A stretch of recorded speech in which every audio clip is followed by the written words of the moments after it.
Oh, let's do it. We're live. Yeah, go for it. Welcome back Vicki, to Basement Talk. thank you for coming on too. We really appreciate it. Yeah, this is cool. Yeah, no, I seen the podcast come on obviously through Dean, and I was like looking through who you guys had. It's such a cool demographic. You guys just get everybody on, which I love those types of podcasts because you guys get a little bit of moto from me, and I get, you know, a little bit of demographic from you guys. So we're just opening up these doors to new people. So that's always the end goal, right? Yeah, exactly. I was actually going to ask you that too. Like, I mean, we could get straight into this, like how you think a sport like moto will grow. Because these guys too, I don't know if they've ever actually, have you guys ridden a dirt bike before? I have, but like in like Ocotillo, like Yeah. I rode a pit bike before. That's it.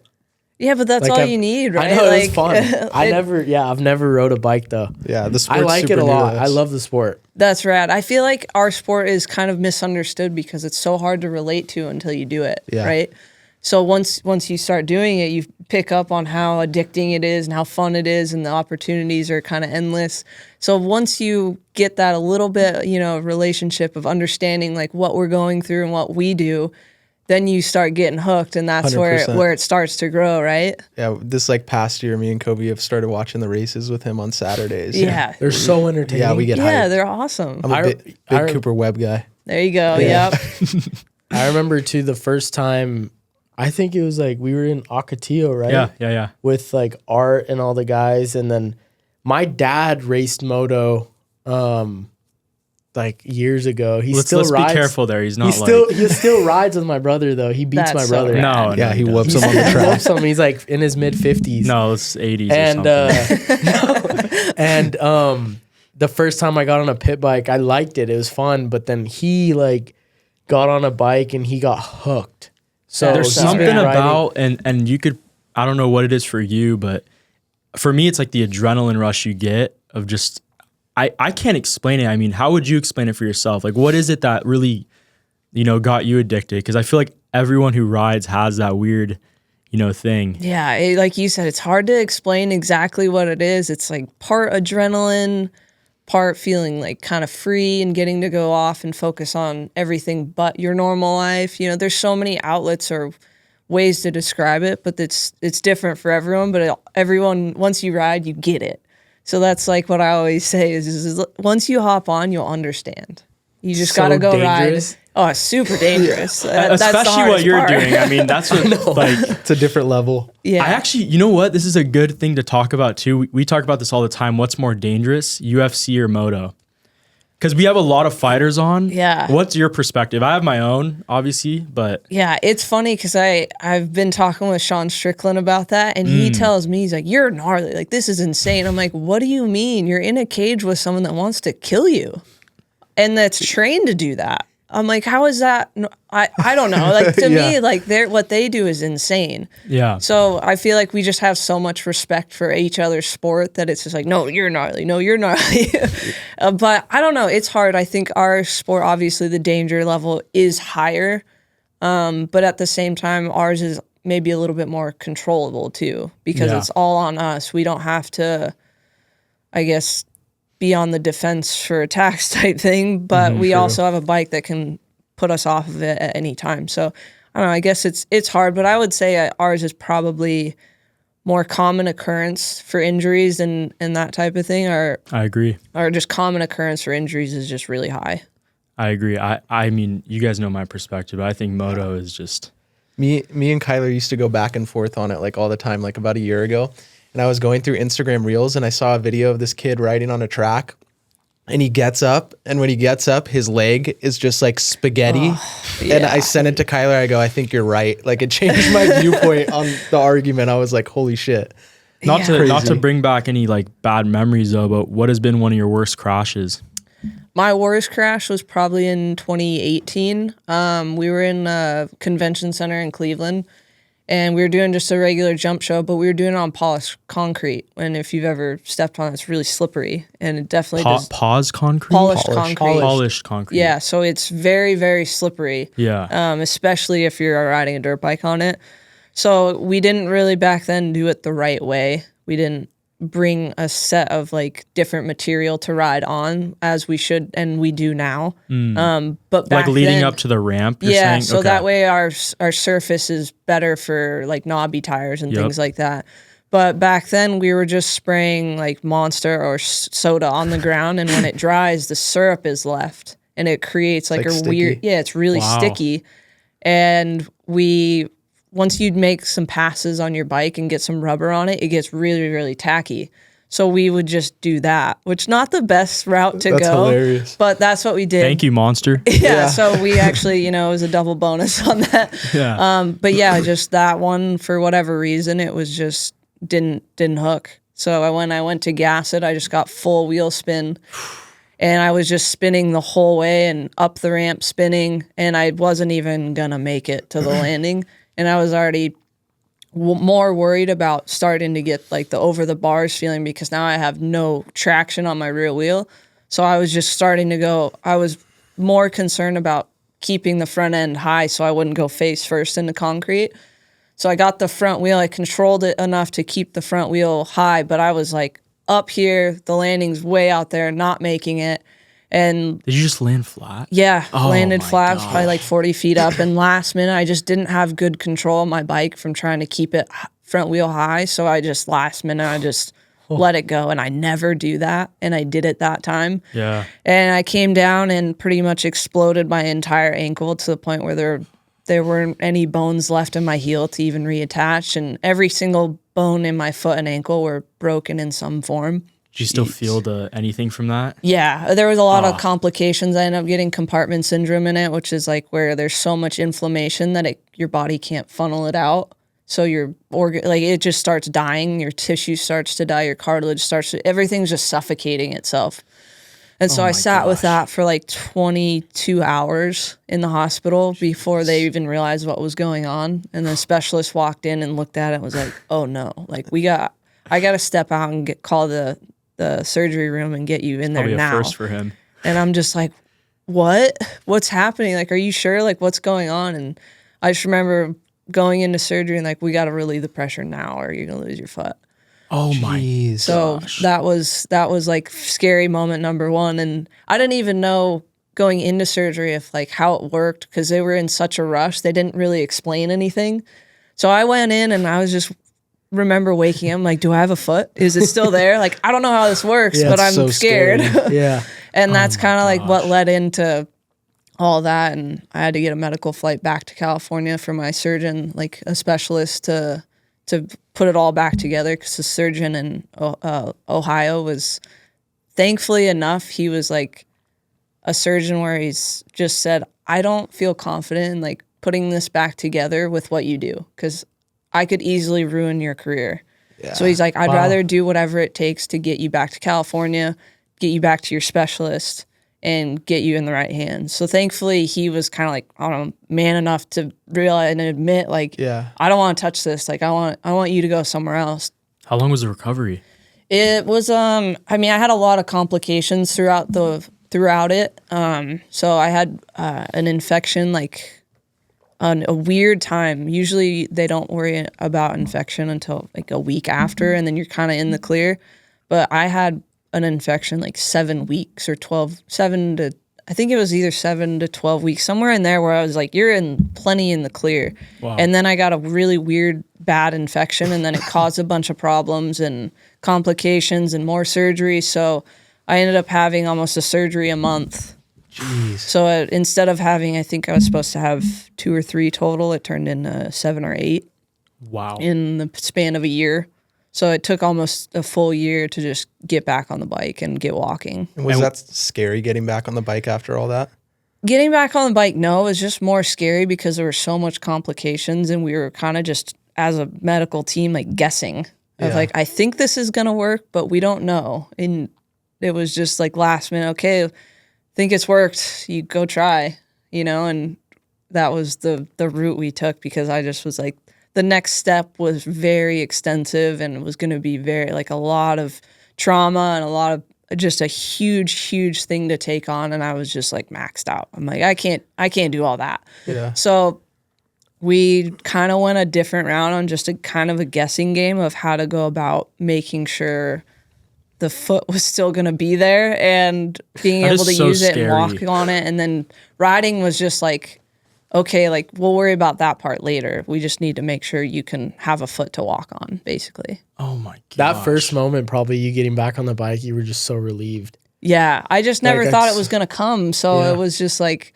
such a huge relief to be able to be like, I have a foot to put a boot in and I have a foot to stand on and now I get to go ride. So it was just icing on the cake for what I was going through. That's awesome. Let's talk. I want to talk about your, like, where did you grow up? How did you get into like riding? What was your first experience riding a bike? So I grew up in El Cajon, which is not too far. It was a little bit of like the East County hood area. So there's not a lot of other things to do besides bad decisions. So thankfully dirt bikes kind of kept me out of all that. And my dad was just a huge dirt bike fan from day one. So he had a bike always and I was just poking, like, I want to get a bike. What brand did he ride? Back then, the first bike he got me was a little Honda 50, and he was always a big Honda guy back then, so Okay. that was just how it went. Now I'm on Yamahas, which are, great bikes. They're all great now at this point. Same, ride Yamaha. There you go. Yeah, we got a fan. But yeah, he was always so into it. So I just, once his passion rubbed off on me, it was just, we're not stopping. And was he supportive of you, or was he like a little wary in the beginning? No, he was definitely very supportive. He had to talk my mom into it, though. Oh, okay. Mom was like, no, this is so dangerous. Absolutely not. So once he talked my mom into it, then the bike showed up. You were good to go. Yeah, that's all I needed. Do you have any siblings? I have an older brother, but we didn't really have good terms, and he kind of made all the wrong decisions in life. So thankfully, I always say he taught me what not to do in life. But after that, we don't really speak, don't really talk, and just all the decisions he made in life, that's him, and I'm kind of going my route, which kind of showed me that, family doesn't exactly mean blood, so like all my big brothers that I ride with that's my family now. So it showed me that, just because what you don't have doesn't mean everything. So now I have all these people that I ride with that I call family. That's awesome. How proud is your dad now? Oh, Like, he's seeing where probably you so got proud. him? He's not with us anymore, unfortunately, in but peace. he would definitely be proud. He would probably be a little uneasy because growing up, my brother, all he wanted to do was be a freestyle rider. And that was back then very frowned upon. Like they were covered in tattoos and saying F you this, F you that, and going down the wrong road of just like looking from the outside in is just like, those are some rugged humans. Like we're not going to do that. And so ironically enough, that what it looks like now has changed so much to where it's not that rough image anymore. And now that's what I do. But it's just so ironic that he was like, that's a hard no. And here I am. That's how I make my living now. That's wild. It is crazy. How do you go down to, like, because there's probably a lot of freestylers, but there's only a certain group of you guys that are like well known in the world for what you do. How do you guys go down instead of like racing, you going down the racing path to the freestyle path? Is it just something do you like competing, or would you? I think Did you start out racing too? I Like, started racing my whole life pretty much. And it Don't was you like always start racing? I mean, that's typically, I feel pretty like a much, lot of yeah. I remember I don't know where I saw this, but I remember Axel was saying like he just didn't like competing anymore, and he's like, I just wanted to just have fun, and Yeah. that's I feel like he'd do really good on Supercross. I don't know why. Oh, he does. He kills it. Would he ever consider actually riding Supercross? I think he did at one point. Would you? I actually did race Supercross You for did, 2 right? years. Yeah. So I did. I somehow made it all the way to that top level. I didn't make the best results. I was, just on that bubble of making the night program or not making the night program. It was just, they only take 40 of the fastest dudes in the world, and there's a lot of fast guys in this planet. So it's not easy to make that fast 40. So Was it 250? yeah, I was racing Yeah. 250 at the time, but yeah, I've seen Axel hop on so many Supercross tracks, and you're like, he's so talented.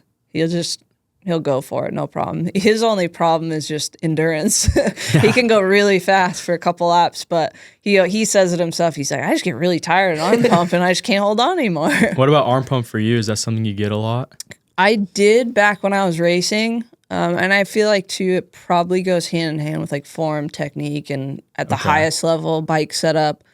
But I worked hard at just working on like technique for all that to kind of get rid of it. And at the same time, I was developing a bit more understanding of how bikes work and what the difference is of having the right setting versus the wrong setting and what that does.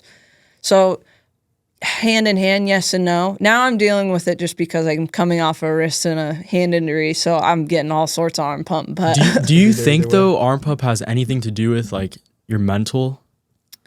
Yeah, a little bit, probably, because if you kind of focus on certain things, like we have so much going through our heads every single moment of every lap. Like there's so many things to focus on. It's so easy to forget one little detail of your form and technique when you're riding such gnarly tracks and trying to go as fast as you possibly can. Like odds are you're gonna forget something, and sometimes that means like if you forget to squeeze with your legs, that's such a huge part in our sport that helps create arm pump. And then you can't hold on with your arms because you're overcompensating with your arms that your legs aren't doing. So I could see it happening, but I mean, even guys at the top level of the sport are still struggling with it.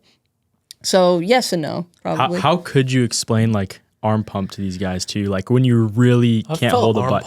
Doing what? Doing at what? The gym. Oh yeah, Yeah. That's not. But like it's not burned, comparable. dude. I have, like, It no is kind of forearm. comparable to don't how it know. is at the gym. Like if you're doing like a heavy set of arms and you can just You don't even feel go like to the gym. Well, I'm not going to critique. No, what he your doesn't physical go to the attributes gym. are. Stop. You both don't go to the gym.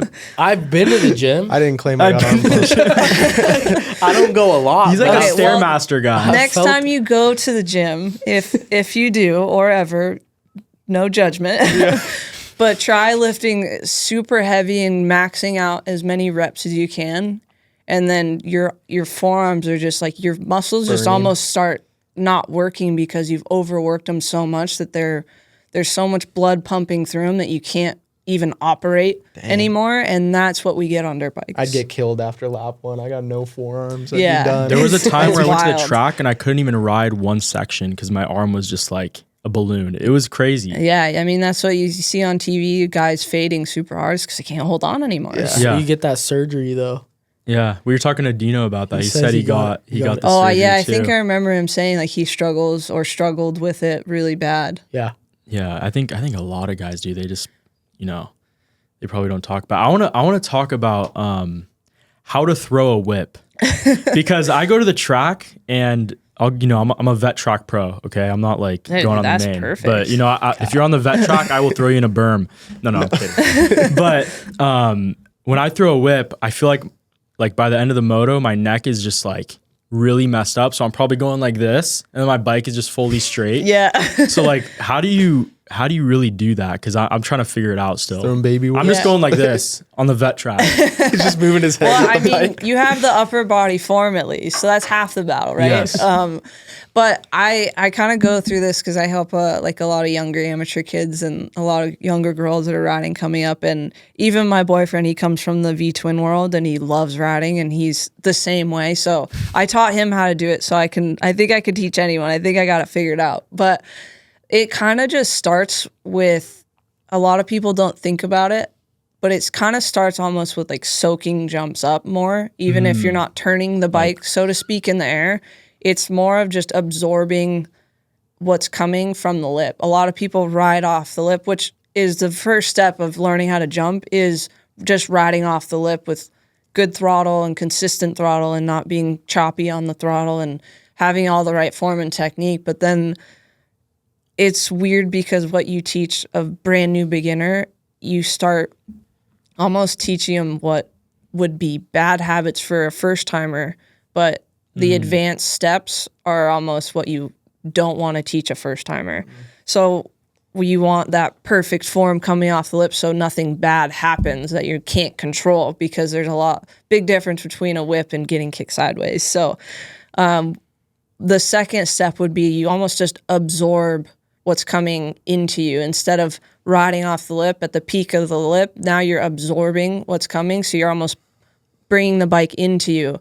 And then you can start learning to be off throttle, off the jump, which is like coasting off of it, which initiates starting to what we call scrubbing the jump instead. So now you're absorbing it, and then that absorption almost becomes a whip because you're absorbing it and the inertia has to go somewhere.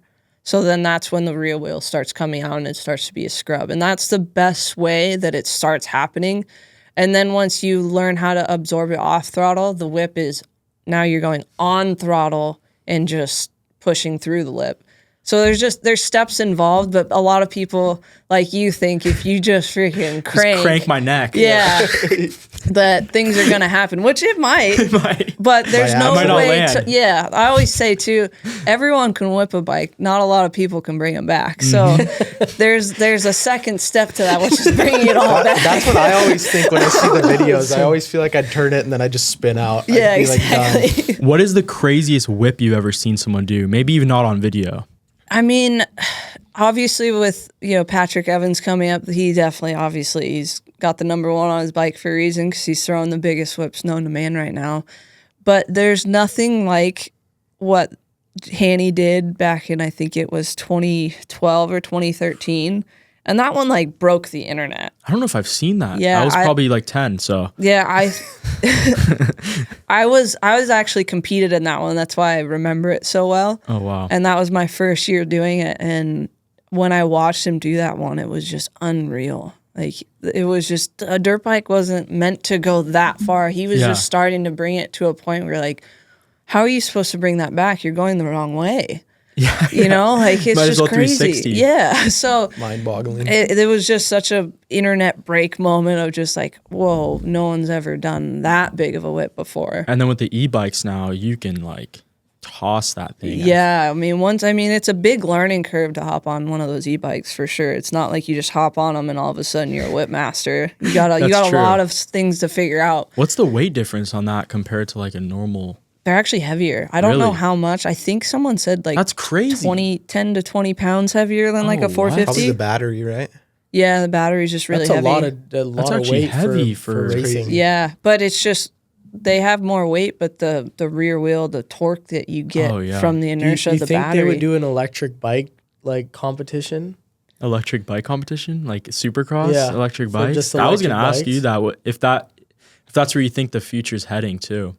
Man, I don't know. I've ridden one, and they are a really good bike to have. Like, definitely hands down.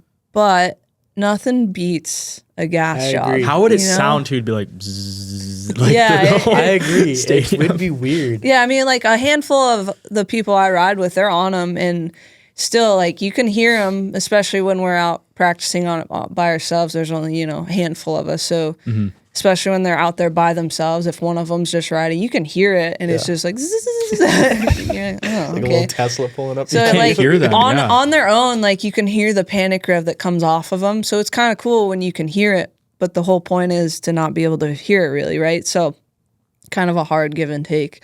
But yeah, it's just nothing beats just a revved out 450 trying to throw a big whip. It's hard to beat. It is. Going back to.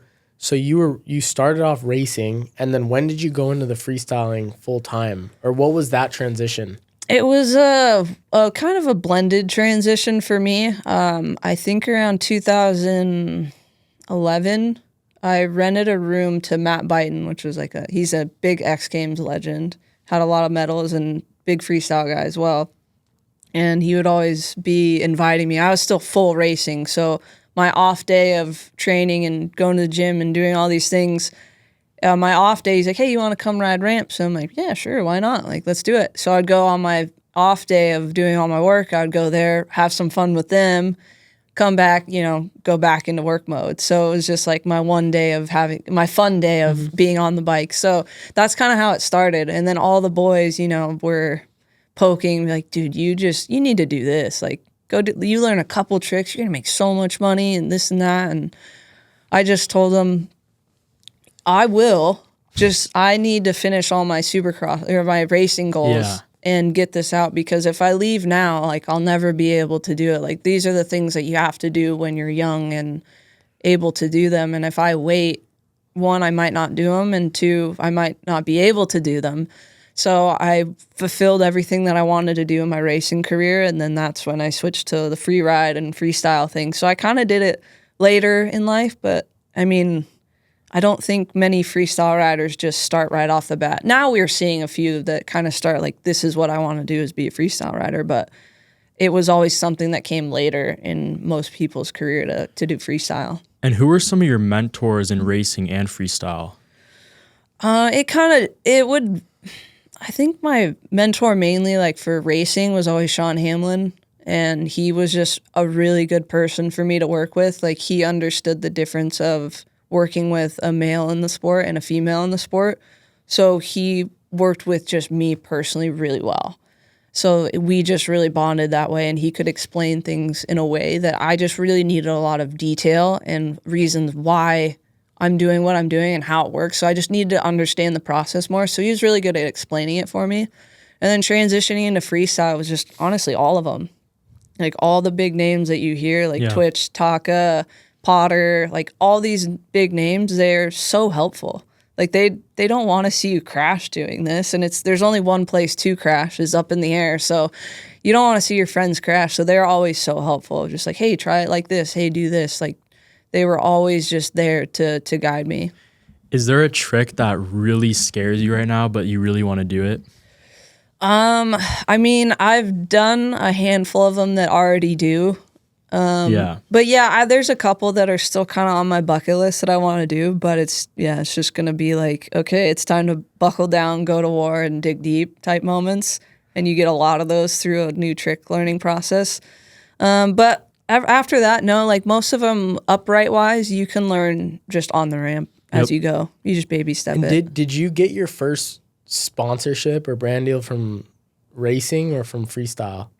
I've always had like sponsorships and brand deals throughout the years, but it definitely picked up kind of when I did that transition. And along the way, I was getting invited to do X Games in men's categories. And then I had the opportunity to do a world record attempt. So I had a lot of bigger things kind of helping that, be more appealing to brands as well. So it kind of just all blended together. But yeah, you always kind of get help along the way, no matter what you're doing, especially in racing. It's so expensive to go racing. So a lot of brands get that. So they're very helpful in that way, because there's no way to do it without support. Hey guys, yes, I'm on a private jet, and none of this would be possible without our sponsor, Zill Media. If you need any social media or any content done, or even start a podcast like ours, they are the best in the business. Go to zillmedia.com and mention Basement Talk for a discount on their services. Now let's get back to the episode. Let's get off this fake jet. Go get back to the episode. I wanted to talk about that world record. What was like the preparation like for that? Because that video is crazy.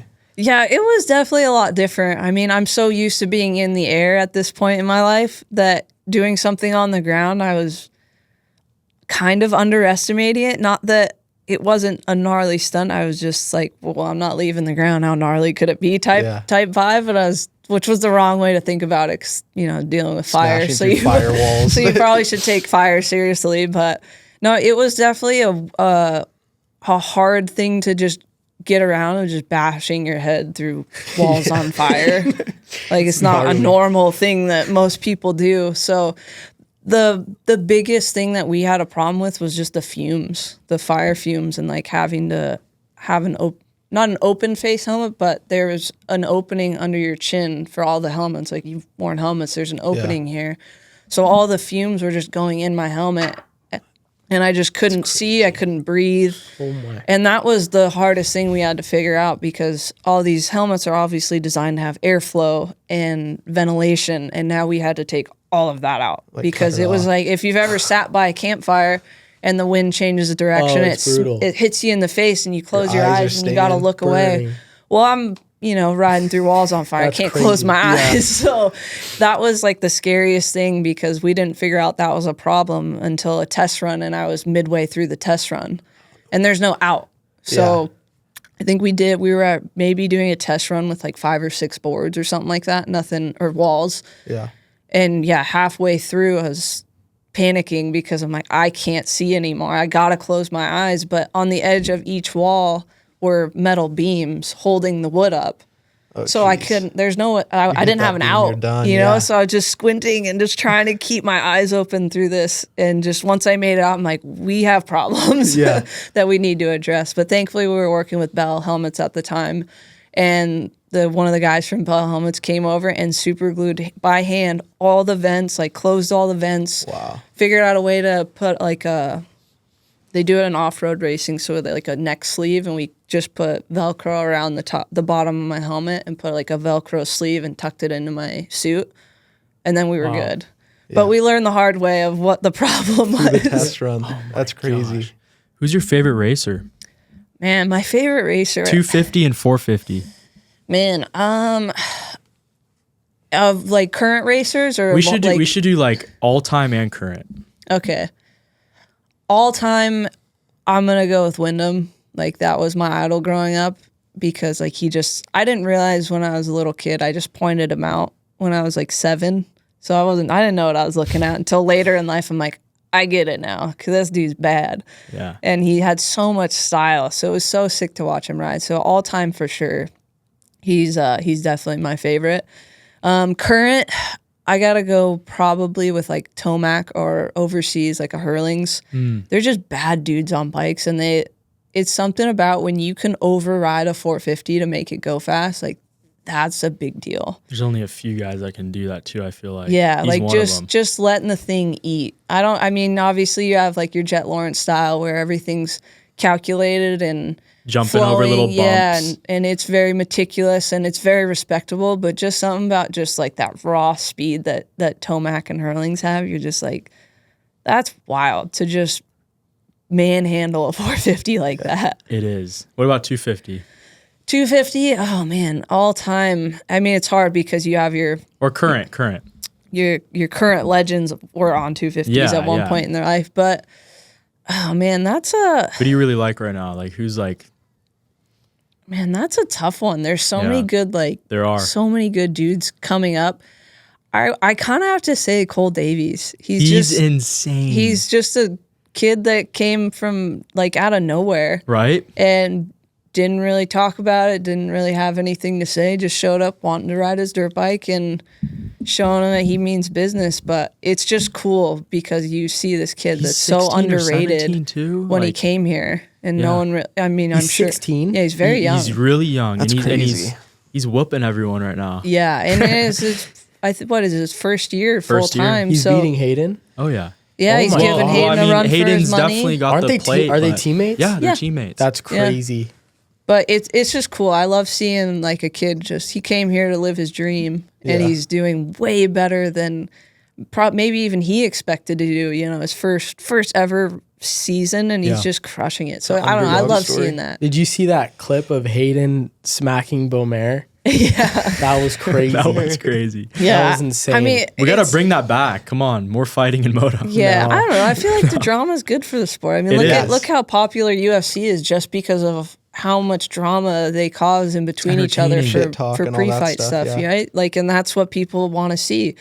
So for us to have it in our sport, I don't know where it came from, but we're supposed to be so clean cut and but then they promote the fights in the I don't get that. You know, they'll find the riders for being dramatic or doing something that's not professional and clean cut, but then they use it on TV, and you're just like, for the whole week of media, it's about the little fight that happened. Yeah, and they find the riders. Yeah, so that part's tough for me. Like I get you want to promote the professionalism, but at the same time, you gotta embrace the drama. Yeah. Like, why do you want us all to be this cookie cutter? You all have to be this way, and don't be yourself. Like, why not let them be themselves? Like, if Hayden wants to be there talking crap, and let them know, and Coop wants to play his mind games, and if, you know, the other riders just want to show up and ride, you know, let them show up and ride. Like, let them all be themselves. Like, the sport will grow so much better that way. I feel like you were saying for UFC too, that's kind of how it like got its like rise the past couple years too, is the personalities, everybody clashing with each other. Exactly. And the promoters want it. Like, Dana likes that stuff. Yeah. Yeah, As it actually, should. Social it's media cool. is like so powerful too. So 100%. that fuels the fire. You get those also. fights on Instagram. I Reels, can't it's gonna go wait. crazy. Yeah. I can't wait to see Hayden Deegan versus Jet Lawrence in the future. That's going to be such a good rivalry. Yeah. What do you think absolutely. about that? Who do you think? I would- think it's great. I mean, they're both building their brands in different way, and at the same time, they're just crushing it on dirt bikes along the way. So, like I said, the more rivalries we get, the better our sport's gonna grow. I'm taking Yamaha. There you go. I mean, I'm gonna go Yamaha too. Team Yamaha. Let's go. Do you think that that's the future for the sport to get it to where it needs to be, is like focusing more on personalities and riders individually and stuff like that? Absolutely. I mean, look at like a Conor McGregor for UFC.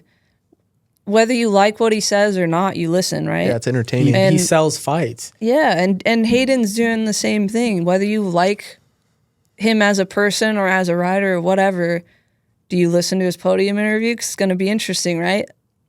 100%. Exactly. That was crazy too. The shirts he was selling when he got put in jail. Oh, he yeah. got put in jail for speeding in his auto. Yeah. I think it was the Having it- donuts. yeah, That was crazy. He had a good time with and his then car. he made it Yeah, he funny. was having too. fun. Yeah, He made that like, merch drop. Who hasn't done that? Yeah, like, I come know. on. It's If you so- haven't, like, you ain't living in life. Especially like, at you're his doing it age wrong. with that money, I feel like. Well, anybody's think gonna about the do money that. he made off of that little fine he Yeah. got too. Yeah, exactly. He's Yeah. laughing. He just Well, bought a it house. definitely paid for the fine. Who do you think could be, whether it's 250 or 450, like a good freestyler after their career, or currently, like who do you see? I mean, obviously Hayden obviously has the background. He's done stuff with it. Brian's I mean- in his blood. Yeah, they totally, all of them could. It's just funny though. I've talked to a handful of them. They're like, "What you do is crazy." Really? I'm like, "What do you mean? You have to blitz whoops that are as tall as me every single lap." I'm like, "No, my jump's the same everywhere I go." So it's funny though. Like some of them are like, "No, absolutely not. I'll never jump a ramp." That's funny. And some of them will, but it's just funny how they're so gnarly on a dirt bike, and then they look at what we do. They're like, "Nope, no chance." Don't I'm want like, any part of What do it. you mean? I think there's a big difference though. It is scary what you guys do. It's like to each its own, though, right? you guys are Right, letting go yeah. of the bike and then just like, Yeah. oh man, It's crazy. What's going through your mind when you're about to hit like a 300-foot jump? Half panic, half hoping I'm guessing right. Yeah. Yeah, I feel like what we do, Supercross is usually kind of, it's all built the same. For us, our ramp is always the same as well. But when we go to these different events like Imagination, everything's perfectly built, but everything's totally different. We're showing up to jumps we've never jumped before. So at the end of the day, it's a guess. Yeah. It might be a calculated guess to some. For me, it's just like, it's a pretty broad guess sometimes. Like my timing isn't as good as some of the top boys, but it's, when I trust myself, my timing is pretty good. But, there's times where I totally miss the landing too. So yeah, it's just at that time, you're trying to just trust your gut, as weird as that sounds, of like what to do. Because for me, I have my confidence, and that builds from just having bike time and like a good foundation of a lot of time on the bike. So if I have that, I have a lot to trust and be confident in. If I don't have that, if I'm coming off an injury or showing up to an event and I haven't been able to ride that much or whatever, then that guess turns into a really, really bad guess. You know what I mean? So that's where just having a good foundation for me, that's where my confidence comes from. So then I'm able to really buckle down and focus better. And then my riding just obviously speaks for itself then, to where I'm not having to second guess and have mental battles all the time. You have the confidence. Do you think it helps or hurts to be like fearless when you're doing freestyle? It definitely helps. We have we call it going hollow head, and that's where you just turn your brain off and go. And that's the best way to do it, because it's usually when you get hurt, it's when you're thinking of the what ifs and, oh, if I do this, this might happen. If I do this, it's better to just focus on the task at hand. yeah, that's Zach every day. Hollow head. Hollow head is crazy. Cereal bowl.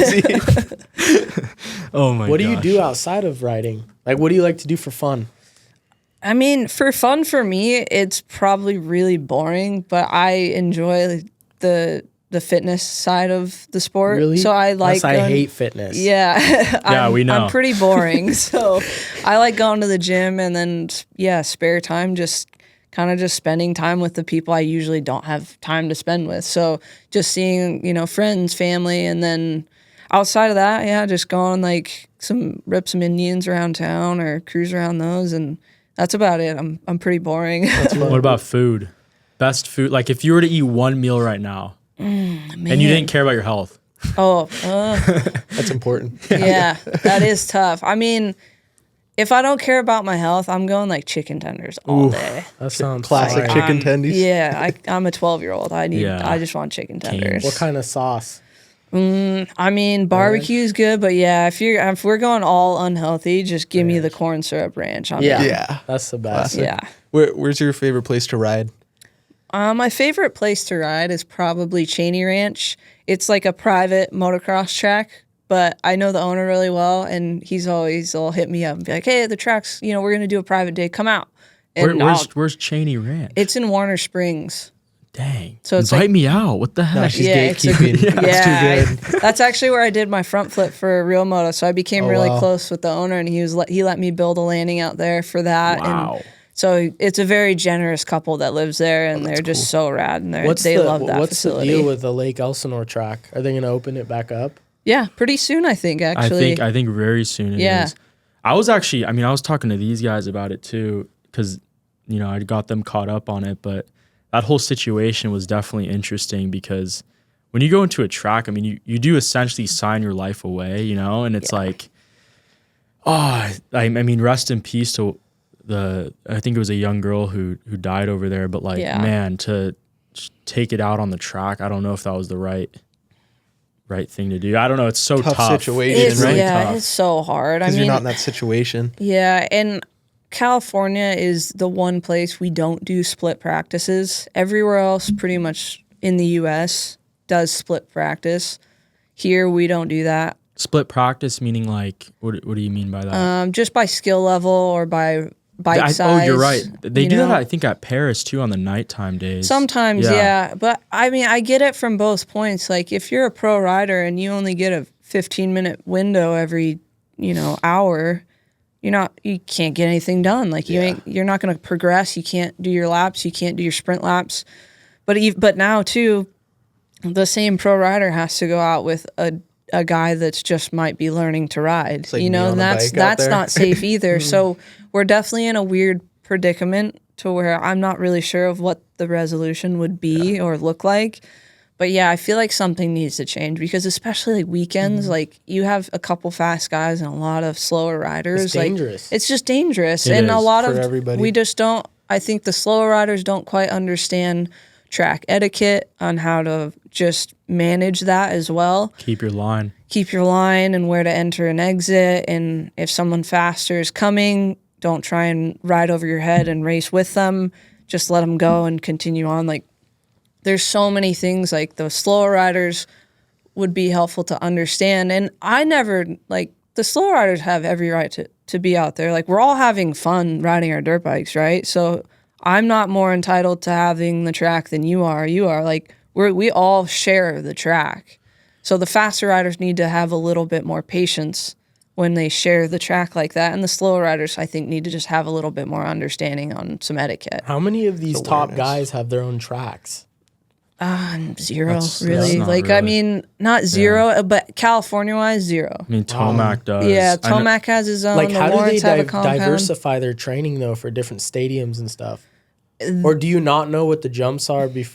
No. Well, Are each Yamaha, tracks the different Star each Racing weekend? team, will literally imitate Supercross, each brand manufacturer has their own test track. Yes. Okay. But outdoor-wise is what we're kind of talking about, the motocross tracks. Yeah. That out here, no rider has their own motocross track, really.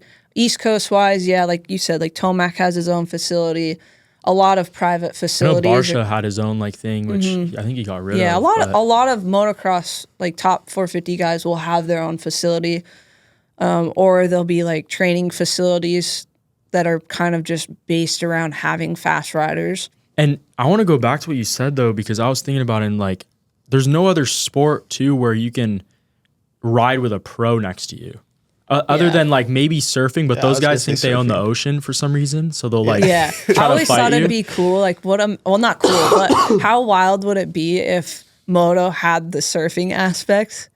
Oh my gosh, it'd be well. That would be yeah. like you can't ride here. We've had like, what do you mean I surfers. can't ride here? We've had surfers on though, and like I don't understand that. I don't think like there's another police sport the that beach. does that. Like No. they're surfing. It's ridiculous. Yeah. It's like a public beach, and you think you own the certain part of the water. Yeah, kinda it's crazy. wild, right? And I just It's always crazy. thought like how different would our sport be if that's how we looked at it or that's how we Oh, treated no. people? Is there Like, any aspect of that at the track? No, I mean, like I said, the only real aspect is sometimes like maybe not like top pros, but our fast amateur kids that, we're dealing with, teenagers too that are fast. So you can see the entitlement come out in them of like, I'm fast, get out of my way type thing. And that's when you kind of need to check them and be like, hey, we're sharing this track. Like, you're not entitled to it because you're the fastest guy out here. Like, we all share this track. You paid, I don't know, the price, $40 to ride here. I paid that price. So, like, you don't get more of the track than I do. You guys need to talk to the surfers. Yeah, I don't get it. Dude, I'm a perfect example of like if there's a pro on the track, get the hell off, because I remember a specific time where I think it was like weekday. I went out and McAdoo's out there, and I'm just like trying to do something on the track at Paris, and he just that was not good. He got mad. Yeah, I mean, He didn't get it's- mad, but like I'm in the way. Yeah, like, you could tell. Yeah, you know? I mean, it's so hard to navigate, right? Yeah. Like, you don't know what to do. Like, you're trying to not be in his way, but like, do you move? Do you not move? And he's And I don't coming think at you you do. so You just fast. gotta just keep your line. 'Cause Yeah, but they'll go around you. The hardest part that I see is like a lot of the riders that have speed or like a younger, fast kid, they hop on and try and interrupt what the pro rider's doing by like hopping in front of him or hopping right behind him. I'm like, just let the guy do his laps, right? Like, No I mean, I point. get like it's racing and that's, essentially what we're all, they're all striving for. But at the same time, like it's dangerous for the top level because we have these fast riders that are now riding over their head to try and be around that fast guy. And you could endanger both of you by doing that. And I think that's like the toughest part is that the racers that all race together, like you see how close at each Supercross all the riders are, and they're like wheels almost touching. It's because they trust each other and they understand like you're at this level, I'm at this level, and we can do this safely together and be pushing. And when you go to the local track, you don't know this kid, like you don't know how he rides, so it just becomes like this. Well, like now I have to ride on reserve. I can't focus on what I'm doing because now I have to focus on what he's doing too. So it's such a tough thing for everyone to just balance right now. It's just it's wild. You know what I was just thinking of too? This is just, I don't know why I thought of this, but I think it would be funny. You know how Dino did the Grandpa Earl? Yeah. We got to do something grandma version. That would be so funny. That would be cool. Imagine That's a then you're good doing We just idea. come freestyle out tricks together. at the track. Just an That would be so cool. old crusty That's a really couple. good just idea. doing Yeah. stunts. Burden Dean people. said that though when he goes on the track, there's kids that are like they'll see him and try to kind of challenge him a little Yeah, bit. he got a big injury because of that. And he was telling us. it's the last podcast we did with Danny Silva. He's in the UFC. He got injured at the gym because someone was kind of like, oh, there's a UFC non-UFC fighter guy there. is trying to spar. I want to Yeah, see spar if with I could him. go against a UFC guy, and he got his ankle as well. He got Yeah. really hurt. So That's it's tough. It's a weird. There's a couple weird sports and things. Yeah, that's such a tough thing to navigate though, because like every kid wants to ride with their heroes and see how they're up against their their future competition, right? Like Yep. it's inevitable, it's human nature. But I wish there was a way we could do it safer. Organized. Yeah, Yeah. organized, exactly, and Not just the danger. yeah, it's Everybody's just aware. it's hard though, because the pro riders are there to do their job and they're not there 100% to make everyone else happy. So Yeah. it's so hard for everyone to balance. It was tough. This late in your career, what keeps you motivated? For me, I don't know. I still enjoy it. Like it's still 100% passion driven. Like I love to go riding. I love to put in the work. I love the feeling of getting. It'll never go away. Yeah, like everybody in life wants to tick off their boxes and meet their accomplishments, no matter what it is. It doesn't matter whatever your sport or your passion is. Like you want to get better at it, right? So that's where I feel I just want to keep getting better and obviously now with the injury, we were set back, and now it's just, I want to be where I was before, so now I can keep getting better. So it's just a never-ending process. And I think our sport, or maybe always any sport, is we get greedy too. It's like, it's a never-ending, like, okay, well, I did this, now I want to do that. And you almost forget of what you've actually even accomplished, and you never stop to smell the roses either. Would you ever let your kids in the future do what you do? Absolutely. I mean, why I see a lot of racers like, no, I hope my kid never races. And I feel like that's not fair. Like, you had so much fun and passion to start with, and when it becomes a job, you definitely lose sight of that sometimes, especially in, racing. Like, it's very easy to lose sight of, because now everything's a set time. You have to do this many laps. You have to test all these different parts and pieces, and everything's so structured and strict that, yeah, it's not that fun anymore.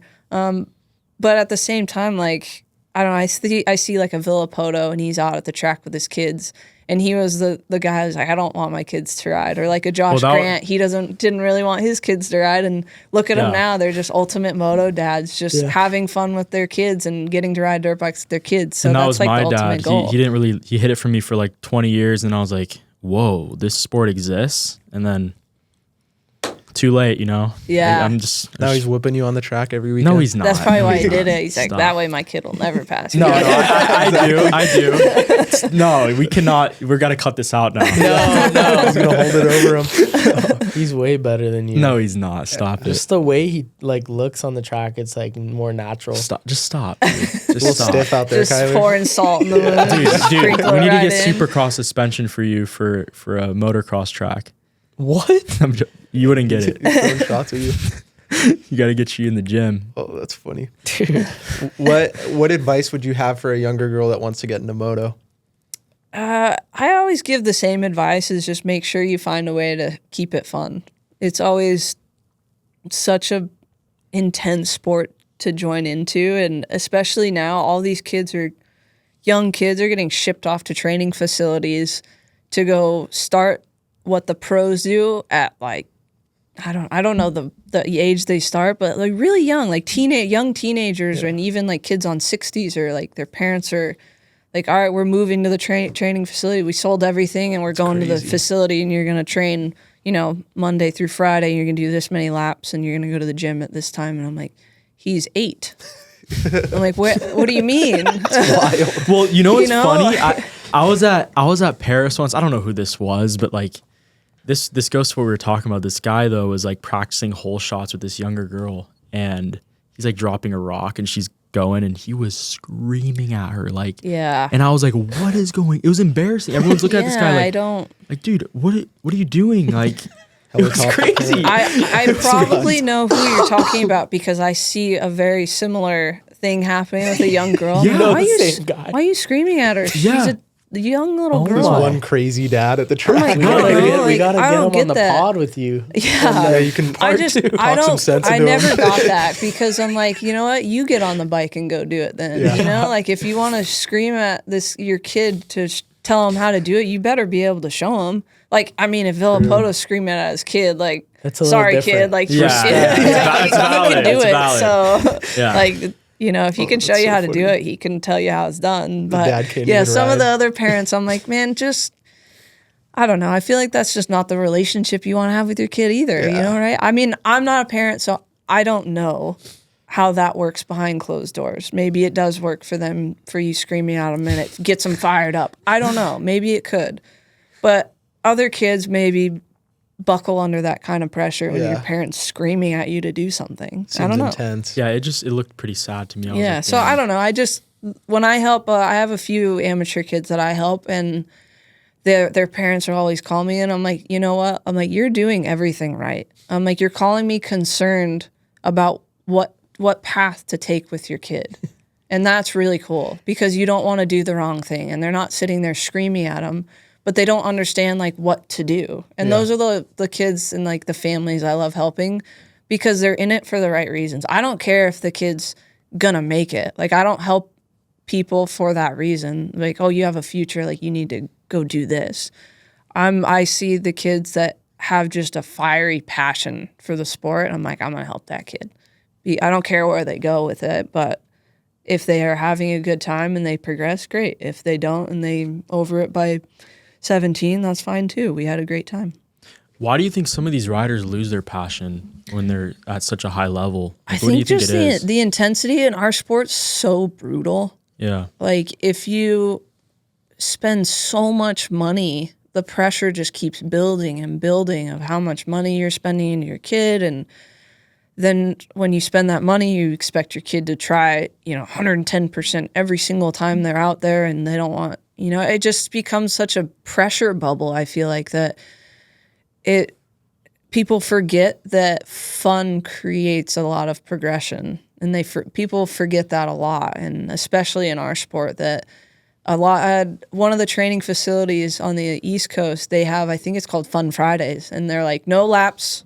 We're going to go jump this. We're going to throw whips. We're going to go do wheelies. That's cool. And I think that's perfect. Yeah. You need that. You need to let the kids have fun, because it's only going to get harder. Why make it, why give them that pressure bubble now? Like, let them have fun. Let them be kids. Yeah, if you want to teach them a good work ethic, like, of course. But, you still have to cater to each rider, and who doesn't want to have some fun, right? Yeah. Where does the pressure come from though? Is it the sponsors or is it the actual league? Why, like you guys were talking about earlier, it's so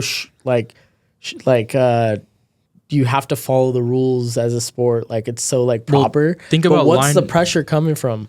Well, think about lining up on a gate with 40 bikes, right? And then you have to get out in front. No, I know that's the pressure, but I'm saying Like to the be so outside, proper. off the bike Yeah, pressure. off the bike stuff. I don't know where it came from in our sport as a whole. I think we just I wasn't around for the start of our sport, but maybe just because we didn't really have a big audience, that we didn't want to maybe cater to the wrong audience. You know what I mean? Like if you act proper and, fake it till you make it, right? Like act professional, you look professional and must be professional, right? So maybe something like that. I don't really know. Like but I feel like there needs to be like a Dana White person to say there's freedom of speech, meaning like there you guys should could be say someone whatever like that in the you sport. guys could say whatever really you want, Make it but entertaining. also like the podiums and stuff after you Do a can't face Yeah. off. you can't But be I Sean think it Strickland comes from on a lot podium. of the manufacturers too. That's what I was a lot of